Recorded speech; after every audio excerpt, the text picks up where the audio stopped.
Assalamu alaikum everyone. So the topic of today's discussion is to have how to have a balance in between the responsibilities which are first on us and the worship which we all want to do in this month of Ramadan. So every time we find ourselves struggling with this thing. So let me tell you the practical ways how to make these activities an act of worship and to do them in a wise manner. Ramadan is a beautiful time. It is a time of fasting, of praying, and of reconnecting with our faith and our Creator. But let's be honest, many of us, we always find ourselves struggling to balance between everything. So, as the work is there, it still continues. All of those who have the families, they need our attention as well, and the food preparation, well, that can be overwhelming most of the time, as if it is common practice, not in some parts but in most parts of the world, that we celebrate Ramzan not as a month of uh, prayers or worship, but as a month or a festival of food. So that can be overwhelming. So, how do we manage it while ensuring that each part of it becomes as an act of ibadah? We make our work an ibadah, we make our family time an ibadah, and we make the worship, which is already an ibadah, solely. So, let me today share with you all some practical ways which we imply or which I imply learned by my elders, that how to find a balance in between all these things. So first and foremost, if we have to do the work, which in the normal days we don't take that into consideration, the first and the foremost thing starts with the intention.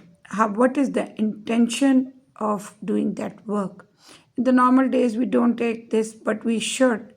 And we should consider this work, which whatever job or business, whatever you do, not as a duty, but as something which you do for your families, and you take it as an ibadah. You take it as this Allah subhanahu wa ta'ala, I'm going for my job so as I earn the halal way, in the halal manner, the rightful way to earn money, and I will invest it on my family and invest in helping others. So that becomes an ibadah. And about that, the Prophet Muhammad sallallahu alaihi wasallam said, indeed, the best way to earn a livelihood is through one's own hands. So to earn with your own hard work, that is an ibadah. Okay? So how do we balance this work in Ramzan? Well, we firstly, as I told you, that start with the right intention. Just with the right intention, now your intention, now there are some ways of how to conduct or carry out that work. So whenever you start your work, say Bismillah and make the intention that you are doing this work in order to provide good food and halal money, not to yourself but to your family. Then it all becomes as a form of worship. Meanwhile, with your energy and in terms of your time, do schedule it. In between, when you have breaks in your workplace, then don't just invest it in just scrolling through the social media. Rather, take it as an example, take it as a break for your askar, for your other ibadah. So if you have got a 10 minutes break, you can just do an askar, a tasbih of Subhanallah wa bihamdihi or Astaghfirullahi or any other kalma, whichever you remember, or you can take it as a break to recite a page or to learn or to listen to the recitation or listen to an Islamic lecture. So when you have utilized your work breaks wisely, instead of wasting that time and that energy, so that becomes as an ibadah. So you have done two things with one time frame. You have got in your day. So if you are doing your work and still the work breaks, you are utilizing it for the recitation, for listening to an Islamic scholar, or doing the askar which you had planned in the other times. So you can now plan that other time as your rest time to energize yourself, to refresh and recharge yourself, and to do the rest of the things. So when you are free from your work and you are heading back home, you can do the askar whichever you have learned by heart. You can do it while traveling, while driving, or doing by just walking all the way back to your home. So, in fact, all these things will become as an ibadah. Secondly, now when you have reached home, you have taken a suitable time break as your rest and you have recharged yourself. So, take that family time as an ibadah. Create special, meaningful moments. So, whatever you have learned from your elders or you have learned through knowledge which you have gained through any means you have in your hand, discuss that things with your children, with your family members, so that the time spent is an ibadah. So you don't just do the gossiping or other discussions which are meaningless. Rather than that, you make your family time meaningful, and that becomes a part of the ibadah. So you can also do, if you don't have that discussion, you can just plan a recitation together. So then it would be totally right to say that that quality of time will be judged over, not over the quantity but over the quality. So the time, even if you have got an hour or 10 to 15 minutes, you have fully utilized that to the full extent to which you can use.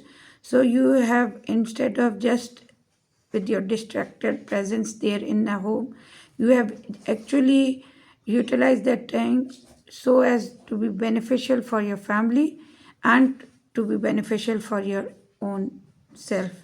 So, with just scrolling your phone, just do invest that time with your family. And even if you don't have any loved ones with around you, you can just utilize that time of scrolling over the phone as by downloading some apps which have that tasbih or askar, and you can your schedule your own self to do that askar and to put a reminder so that you invest your time in meaningful activities. Lastly, the food which you have arranged. So don't just invest into just preparing the food to a limit that it get wasted in the end. Other than that, it is a month of fasting and it is also a month of sharing like all other months. So if you have got plenty of food at hand, you can just share it with the other needy ones, with your neighbors, with your family, with your friends.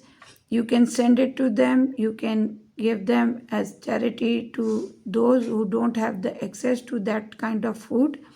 So you can nourish your own self and you can nourish the others.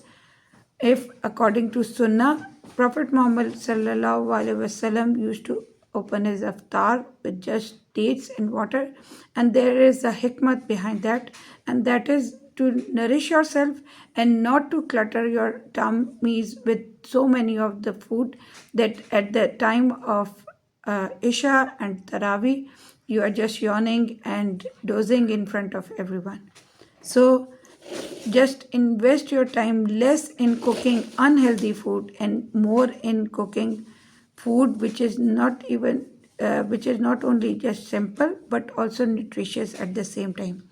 So in between, even if you are cooking some foods which are very yummy and which take a lot of time, you can cook them with the askar. You can imagine yourself just doing the askar while stirring the spoon in the dish, or by just cutting something with, you can just do subhanallah, alhamdulillah, allah akbar. So your time in kitchen will also become a time of your worship.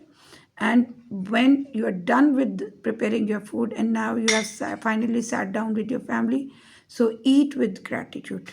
When you are going to break your fast, do it with the full consciousness that it is Allah who has blessed you to have this much of meal, and eat that meal with a mindset that firstly you should be thankful to Allah subhanahu wa ta'ala, and then rather than just clumping everything into your mouth, just eat it slowly and while thanking Allah ta'ala on every bite. So in the end, what we conclude from this whole talk is that everything turns uh, from a loss into a profit with the right mindset. So everything you do, just have your proper mindset that what the intention is, which it could be your work, your family time, or your meal prepare. Then this all becomes as a part of your worship. And may Allah bless us all, barakah in our time, strengthen our faith, and allow us to experience the true beauty of Ramzan. And all what we are seeking from Allah subhanahu wa ta'ala is forgiveness and repentance of all the sins whichever we have done intentionally or intentionally. May Allah give us the strength that we change ourselves not for the people but for our Creator in the true meaning, and may Allah give us the strength that we remain and we have that courage to carry out in the rest of the year and become a good Muslim if by Allah's will we get to see the next Ramzan. May Allah make us a better Muslim and a better follower of His in the next Ramzan. Ameen and Jazakallahu khair.